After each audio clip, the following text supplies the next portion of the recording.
4 November 2024 સ્વામી બાપા ગોંડલથી ગાંધીનગર જવાના હતા અને સ્વામી બાપા શરૂઆતમાં યોગી વાણી પુસ્તકનું વાંચન કરતા હતા અને પછી તો હેલિકોપ્ટર આગળ ચાલ્યું અને ત્યાં પછી અમદાવાદ શહેર આવ્યું. એટલે અમે બારીમાંથી જોયું અને દેખાયું અમદાવાદ શહેર દેખાય છે. એટલે સ્વામીને સહેજે વાત કરી કે સ્વામી અમદાવાદ આવ્યું.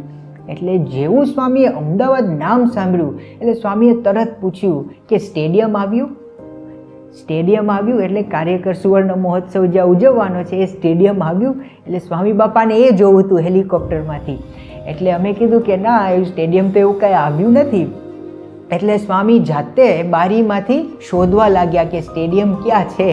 એટલે અમને તો કોઈ આશા જ નહોતી કે સ્ટેડિયમ દેખાય. પણ હવે સ્વામીની શ્રદ્ધા કહીએ કે સ્વામીનું અંતર્યામીપણું કહીએ એટલે થોડીક વાર થઈ અને ખરેખર અમને સ્ટેડિયમ, નરેન્દ્ર મોદી સ્ટેડિયમ એ દેખાયું. અને પછી અમે સ્વામીને બતાવ્યું કે સ્વામી જો આ નરેન્દ્ર મોદી સ્ટેડિયમ આપ વાત કરતા હતા એ અહીં છે.